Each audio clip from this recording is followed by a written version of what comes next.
From the outside, my life seemed picture-perfect. After 12 years of marriage, Kayla and I had built a life together that most people envied. We had the dream house, successful careers, and even a dog we doted on like a child. She was the kind of woman who turned heads when she walked into a room, confident, driven, with a smile that could light up the darkest day. But lately, that smile felt like it wasn't for me anymore. There was a distance between us, subtle but undeniable. I brushed it off at first, blaming stress from her new job. She'd recently been promoted to a senior position at her firm, and while I was proud of her, it also meant late nights, weekend work trips, and phone calls that ended abruptly when I walked into the room. I wanted to believe her when she told me it was all for our future, that she was putting in the hard work now so we could enjoy life later. But late at night, as I lay alone in our bed, doubt crept in. One evening, she came home unusually late, her cheeks flushed and hair slightly tousled.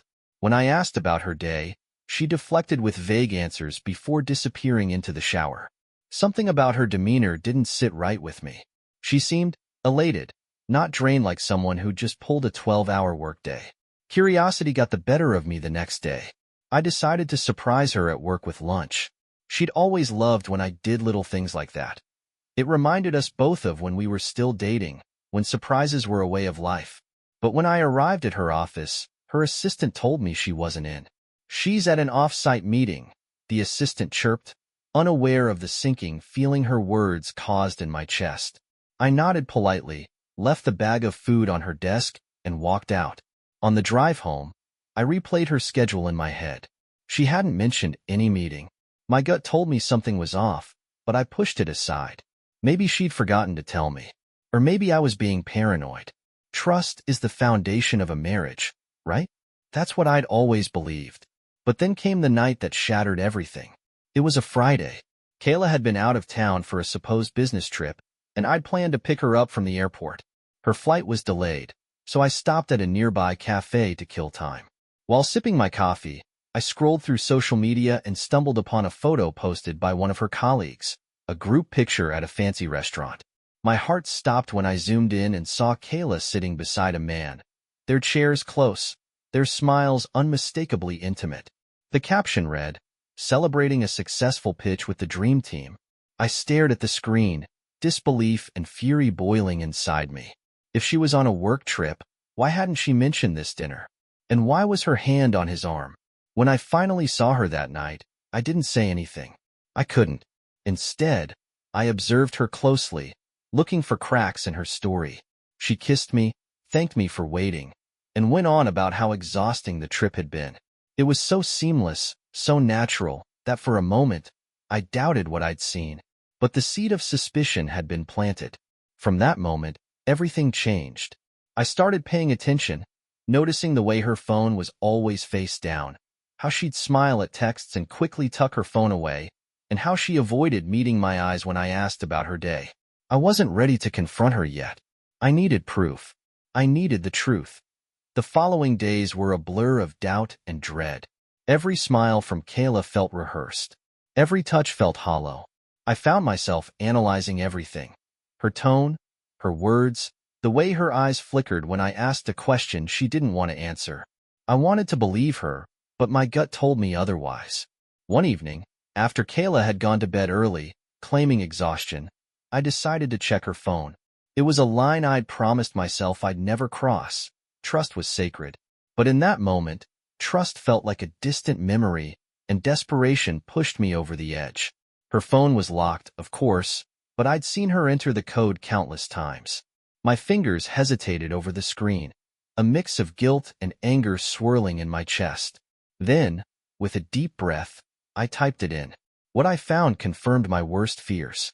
The messages were under a contact labeled Marie, but the exchange was anything but friendly. "Marie, can't wait to see you again. Last night was amazing. Red heart. Kayla, me too. Counting down the hours. Face blowing a kiss. Marie, think he suspects anything? Kayla, not a chance. He's too trusting." My hands shook as I scrolled further. Photos. Of them. Together. At restaurants, in a park, in a hotel room. There was no mistaking the man from the group photo. His face was there in every shot, smiling at her like she was the center of his universe. I sat there, staring at the screen, my mind racing. Anger surged through me, followed by an overwhelming wave of grief. How long had this been going on? How could she do this to me, to us? I couldn't sleep that night. I lay awake, staring at the ceiling, the weight of betrayal pressing down on me like a physical force. By morning, I'd made a decision. I wasn't going to confront her yet. I needed to know everything. How long, how serious, and most importantly, why. The next day, I installed a tracking app on her phone. It felt wrong, but I told myself it was necessary. If she was lying to me, I needed proof. Real, undeniable proof. The app worked like a charm. Over the next few days, I tracked her movements, watched her location shift to places she couldn't explain. A lunch meeting at a hotel? Drinks at a bar she'd never mentioned? It was all there. Each pin on the map a dagger to my heart. But it wasn't until Friday that I got my smoking gun. Kayla had told me she'd be working late. Something about a critical presentation. I pretended to believe her, kissed her on the cheek, and wished her luck. Then, as soon as she left, I followed the tracker. The blinking dot led me to a high-end boutique hotel downtown. I parked across the street and waited. After 20 minutes, she emerged, arm in arm with him. They were laughing, her head resting on his shoulder as they walked inside. I stayed in my car, gripping the steering wheel until my knuckles turned white. My whole body shook, adrenaline coursing through me. I wanted to storm in, to confront them, to yell and scream and demand answers. But I knew better. If I walked in there now, I'd lose control. And control was the one thing I couldn't afford to lose. So I waited. And I watched. 2 hours later, they emerged again, looking as carefree as teenagers in love. He opened the door for her, kissed her on the forehead, and helped her into a cab. Then he walked away, completely unaware that his life was about to unravel. By the time I got home, Kayla was already there, pretending to be engrossed in her laptop. She greeted me with her usual smile, asking how my day had been, as if she hadn't just shattered my world. I played along, hiding my pain behind a mask of indifference. But inside, something shifted. I wasn't just a husband betrayed. I was a man determined to reclaim his life. And if Kayla thought she could destroy me and walk away unscathed, she was about to learn just how wrong she was. The next morning, I woke with a renewed sense of purpose. If Kayla thought she could betray me without consequences, she was sorely mistaken. I wasn't going to lash out in anger or let her paint me as the villain. No, this would be methodical, precise. I would take my time and strip her of everything she held dear. The first step was gathering evidence, not just for me, but for the divorce attorney I planned to hire. I spent hours sifting through Kayla's phone records, emails, and the tracking app's logs. The more I uncovered, the angrier I became. Their relationship hadn't been a fleeting affair. It had been months of deceit, carefully woven lies, and elaborate cover stories. The real gut punch came when I stumbled upon their plans for a future together. In one message, he'd written, "Once you leave him, we'll finally be free to live the life we've dreamed of." Her reply was just as cutting. "I know. I just need to time it right so I don't lose too much in the divorce." Reading those words felt like a dagger to the chest. She wasn't just betraying me. She was plotting to take what I'd worked for, what I'd built with my own hands. It was then that I knew I couldn't let her walk away unscathed. If she wanted to play games, I'd show her how it's done. Over the next week, I began assembling my arsenal. I contacted an attorney, an old friend from college who specialized in divorce cases. His name was Rick, and he'd been through a messy divorce himself, so he understood the stakes. When I showed him the evidence I'd gathered, his reaction was a mix of sympathy and admiration. "You've done your homework," he said, flipping through the photos and screenshots. "This is more than enough to destroy her case in court." "I don't just want to win," I told him, my voice steady. "I want her to regret ever crossing me." Rick nodded, his expression grim. "Then we'll play hardball. With this prenup and the evidence you've got, we can leave her with next to nothing. But it's going to get ugly." "I'm counting on it," I replied. The second step was putting on a show. If Kayla suspected that I knew, she might start hiding assets or altering her behavior. I couldn't risk that. So, I continued to play the role of the oblivious husband. I kissed her goodbye in the mornings, cooked dinner in the evenings, and even planned a surprise date night to keep up appearances. Meanwhile, I started making quiet changes behind the scenes. I froze our joint accounts, rerouted my direct deposit to a separate account she couldn't touch, and transferred the deed to the house into my name. The prenup we'd signed years ago gave me the leverage I needed, but I wasn't taking any chances. Kayla, for her part, seemed completely unaware. She continued her late-night work meetings and out-of-town trips, spinning her web of lies with the confidence of someone who thought she'd never be caught. But the cracks in her facade were starting to show. She was more secretive than ever, snapping at me over minor things and avoiding eye contact when I asked about her day. I could tell the guilt, or maybe just the stress of juggling two lives, was wearing on her. It would only be a matter of time before she slipped up. Then came the perfect opportunity. One Friday, Kayla mentioned that she'd be traveling for a weekend conference. I pretended to be supportive, even offering to drive her to the airport. But as soon as she left, I put my plan into motion. I hired a private investigator, a professional who came highly recommended by Rick. His name was Dale, and within hours, he was trailing Kayla. By Saturday evening, he sent me photos of her and him, cozying up at a beachside resort. The final piece of the puzzle fell into place when Dale recorded a conversation between them. In the recording, she told him, "I'll file for divorce after I get my bonus next month." He's too clueless to see it coming. Clueless. That word echoed in my mind as I stared at her smiling face in the photos. If only she knew. By the time Kayla returned on Sunday evening, everything was ready. I greeted her at the door with a warm smile, pretending not to notice the faint tan line on her finger where she'd removed her wedding ring. She kissed me on the cheek and launched into a rehearsed story about her conference, oblivious to the storm brewing beneath the surface. I played along, nodding and laughing at the right moments, all the while thinking about what was coming next. The trap was set, and it wouldn't be long before it closed around her. Kayla's charade carried on, blissfully unaware of the walls closing in around her. I spent the next week pretending everything was normal. To her, I was still the devoted, doting husband, but inside, I was a storm of anger, betrayal, and grim determination. Then, on Thursday evening, I decided it was time to end the performance.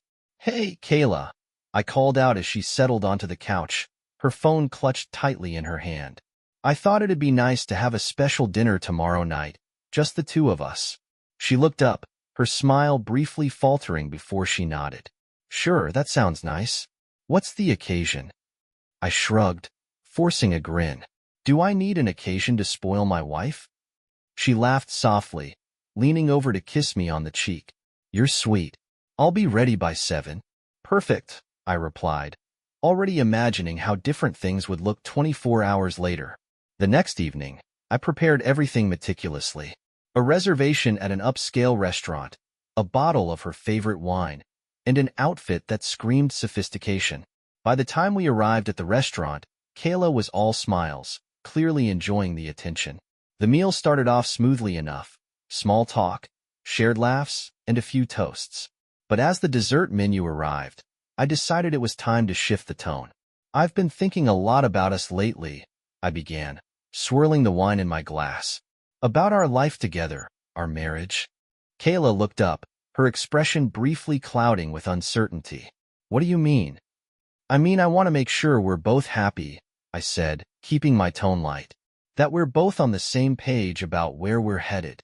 She nodded, though I could see the tension in her shoulders. "Of course. I mean, things have been busy, but we're doing fine, right?" "Are we?" I asked, letting the question hang in the air. Her smile wavered, and she reached for her glass, avoiding my gaze. "What's going on, Russell?" I leaned back in my chair, studying her carefully. "I know, Kayla," I said quietly. "About you. About him." The color drained from her face, and she froze, her glass halfway to her lips. For a moment, it seemed like she might deny it, might try to spin another web of lies. But then she set the glass down and stared at me, her expression unreadable. "How long have you known?" she asked, her voice barely above a whisper. "Long enough," I replied, keeping my composure. Long enough to see the texts, the photos, the plans you've been making behind my back. Kayla's mouth opened, then closed, as if searching for the right words. Finally, she said, "It's not what you think." "Don't," I interrupted, my voice cold. "Don't insult me by pretending this isn't exactly what it looks like.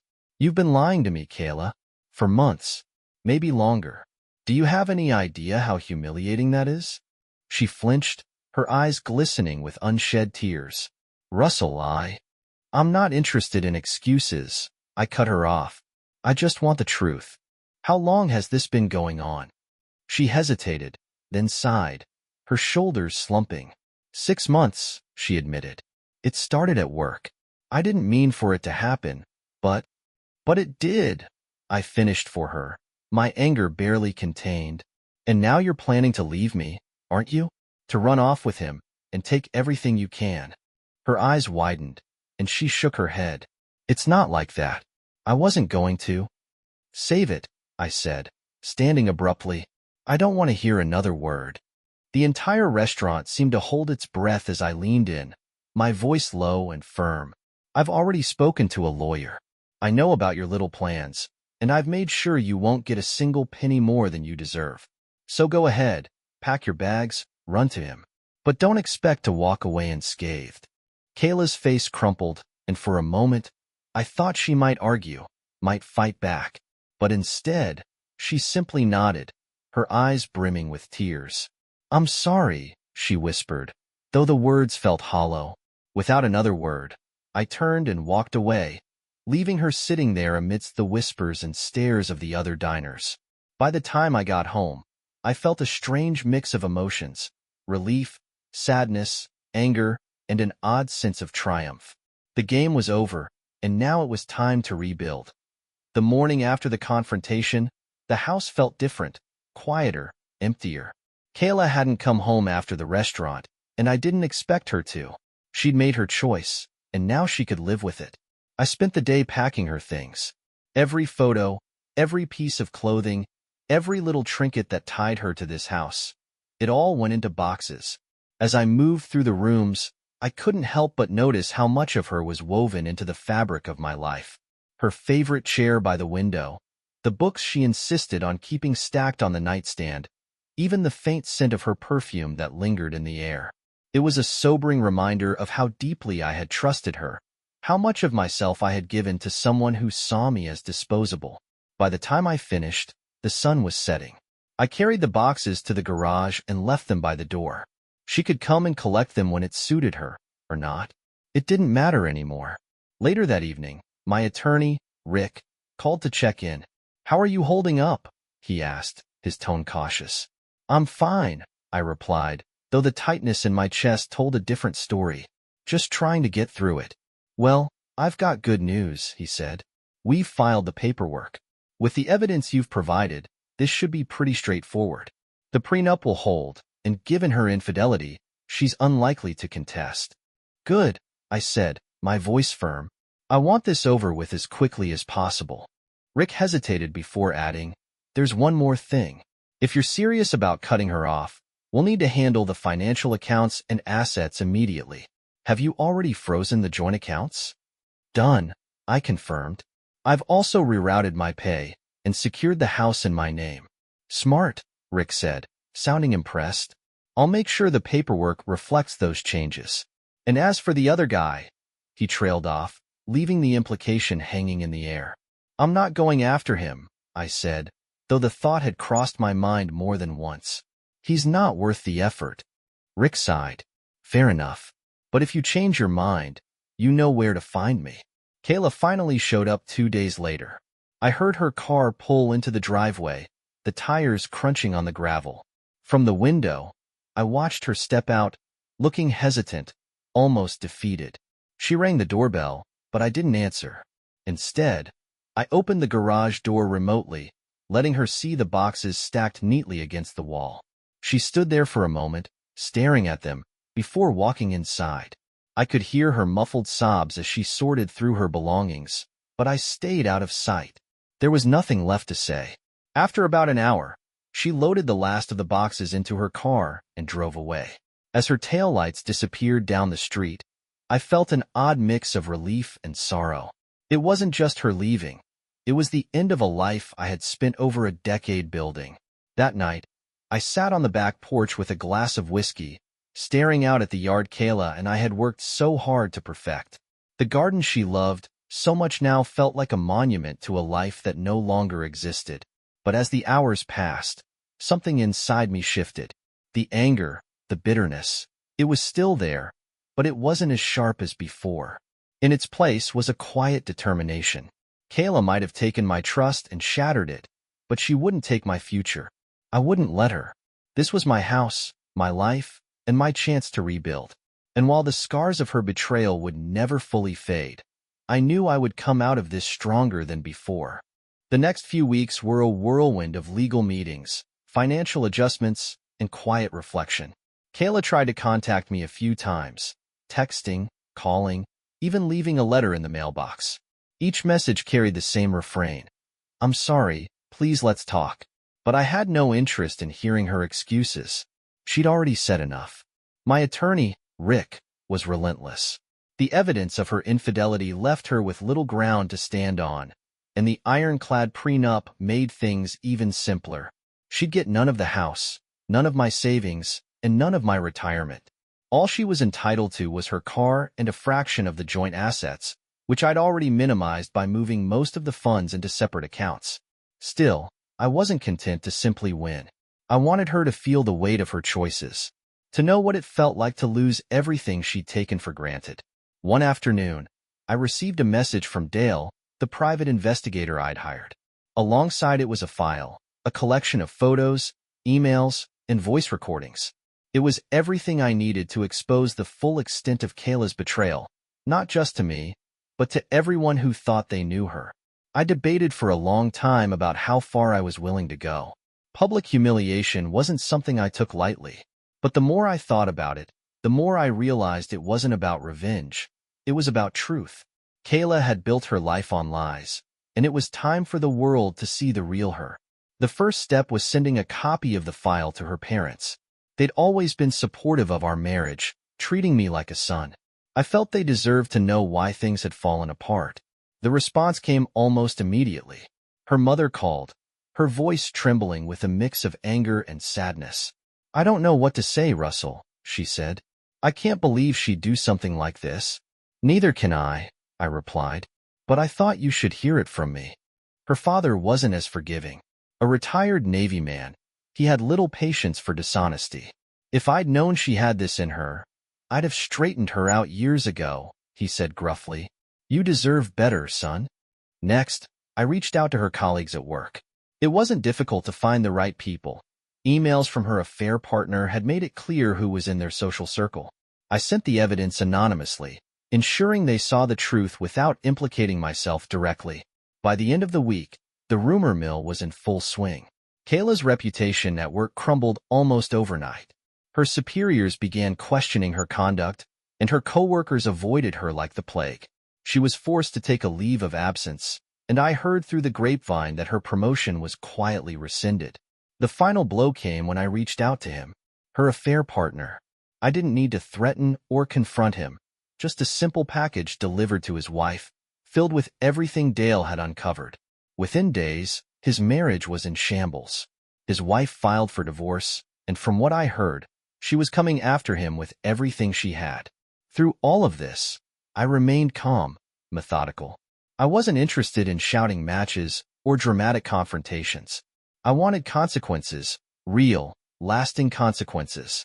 And I got them. Kayla finally showed up at the house one evening, desperate and disheveled. She stood on the porch, pleading through the door. "Russell, please," she sobbed. "I made a mistake. I don't know what I was thinking. We can fix this. Please don't throw us away." I opened the door, stepping out onto the porch. For a moment, I just looked at her. This woman I had loved, this stranger who had shattered my trust. Finally, I spoke. "You didn't just make a mistake, Kayla. You made a choice. Over and over again, you chose to lie, to cheat, to betray me. And now you're here because you're losing everything. Not because you're sorry, but because you've run out of options. Her tears streamed down her face, but I didn't feel pity, only clarity. This isn't about me throwing us away, I continued. It's about me reclaiming my life. And you? You're not part of it anymore. With that, I turned and went back inside, closing the door behind me. Her cries echoed in the night, but I didn't look back. The divorce was finalized a month later. Kayla left with nothing but her car and the clothes she packed in haste. The house was mine, the finances secure, and for the first time in months, I felt a glimmer of peace. It wasn't just about the revenge, it was about closure, about standing up for myself and refusing to let someone else's betrayal define me. When the divorce was finalized, a strange calm settled over me. The chaos of the past few months had been replaced by an eerie stillness. Kayla was gone, her presence erased from the house, and for the first time in years, I was truly alone. The silence was both liberating and suffocating.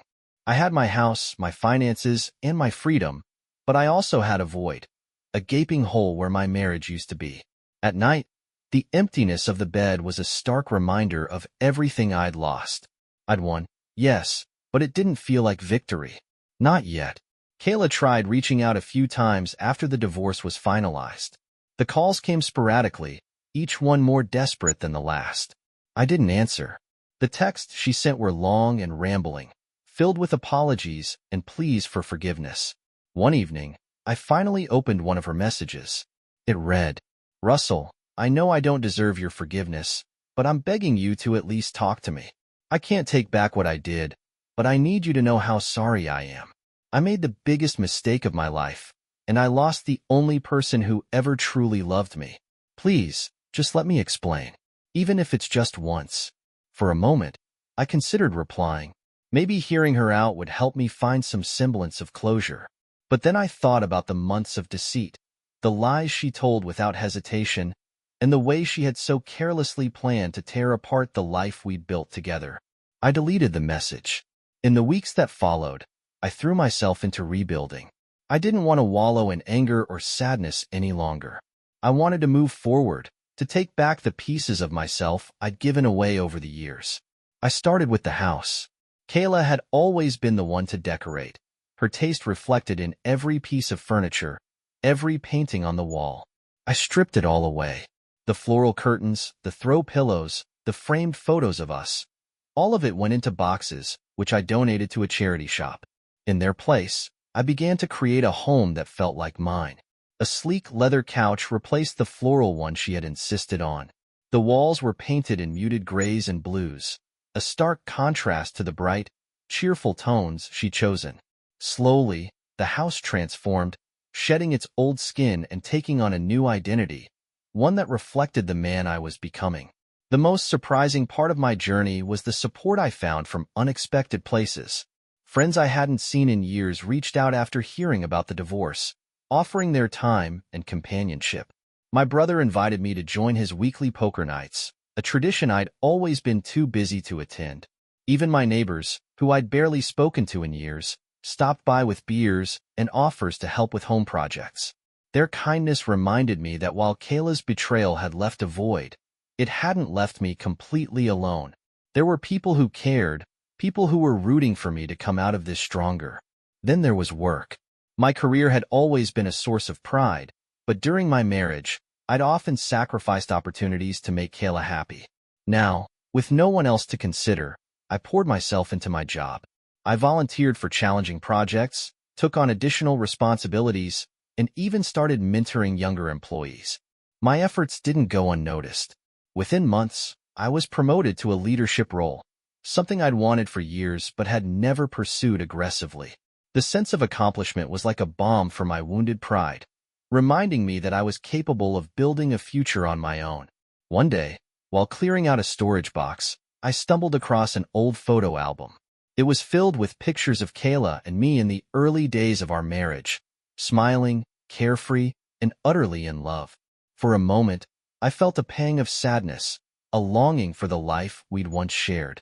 But as I flipped through the pages, I realized something important. Those memories weren't lies. Yes, Kayla had betrayed me, but the love we'd shared in those moments had been real. It wasn't my fault that she had changed, nor was it my responsibility to carry the burden of her choices. What we had was gone, but that didn't diminish the good times we'd shared. With that realization, I closed the album and placed it back in the box. I wasn't ready to throw it away, but I also wasn't going to let it define me. For the first time in months, I felt something close to hope. My life wasn't over. It was just beginning. And while the road ahead was uncertain, I knew one thing for sure. I wasn't going to let the past hold me back. With the house transformed and my career thriving, I decided it was time to focus on myself in other ways. I signed up for a gym membership, something I'd neglected during the chaos of my marriage. The act of moving, lifting, and sweating felt like shedding layers of pain and anger with every session. The routine grounded me, gave me something to look forward to each day. It wasn't just about the physical changes, though those came too, but about reclaiming a sense of control. For so long, I'd felt powerless, a pawn in someone else's game. Now, with every weight lifted, I felt stronger in more ways than one. One Friday night, my brother dragged me to a local bar under the pretense of getting me out of the house. I was reluctant at first. Socializing felt like a foreign concept after months of isolation. But as the night went on, I found myself relaxing, even laughing at the banter around the pool table. That's when I met Claire. She wasn't flashy or overly polished like Kayla had been. She was down to earth, with a warm smile and a quick wit that put me at ease. We talked for hours that night, sharing stories about our pasts, our struggles, and our hopes for the future. There was no pressure, no expectations, just two people enjoying each other's company. When she asked for my number at the end of the night, I hesitated. I wasn't sure I was ready to let someone new into my life. But something about Claire felt different, genuine. So, I gave it to her, telling myself it was just a casual connection. Claire and I started seeing each other more often, slowly building something that felt natural and unforced. She knew about my divorce. I told her up front, and she respected the boundaries I needed.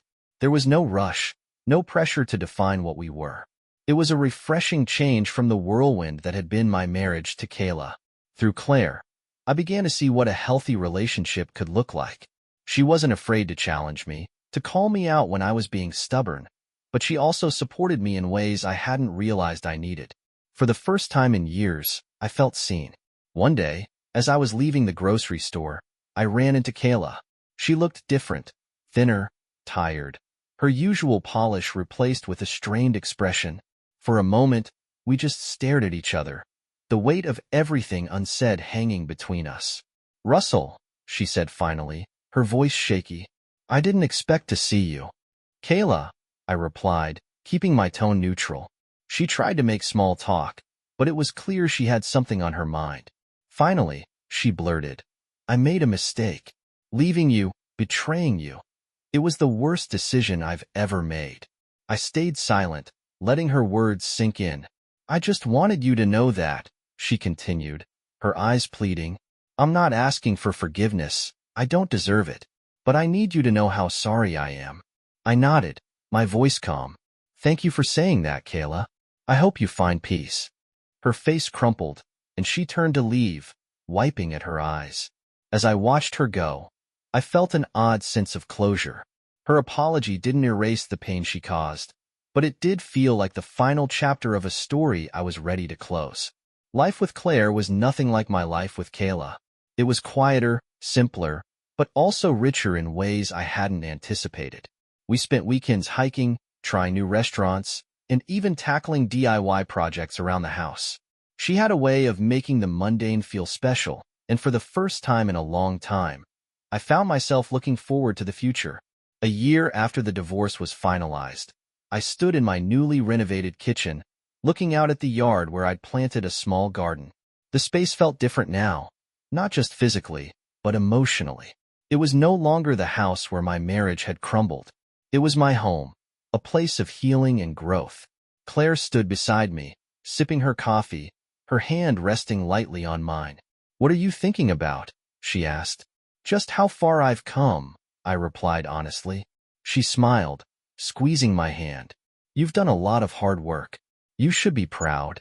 And for the first time, I realized I was. Through mutual acquaintances, I learned that Kayla's life hadn't improved since the divorce. Her relationship with the other man had fizzled out quickly under the weight of their guilt and financial struggles. She lost her job shortly after her reputation was tarnished, and she'd moved back in with her parents to make ends meet. While part of me felt vindicated, another part felt a twinge of pity. Kayla had made her choices, and she was paying the price for them. But I wasn't going to let her struggles define my happiness. Her chapter in my life was over, and I was ready to leave it behind. It wasn't easy to trust again after what Kayla had done. But with Claire, trust came naturally, not because she demanded it, but because she earned it. She showed me that love didn't have to be a battlefield of suspicion and insecurity. It could be a partnership, a safe harbor. As we stood together one evening, watching the sun set over the yard, I felt something I hadn't in years: peace. My journey wasn't perfect, and the scars of Kayla's betrayal would always be there. But they didn't define me. They were just part of my story, a story that was still unfolding. And for the first time in a long time, I was excited to see where it would go next.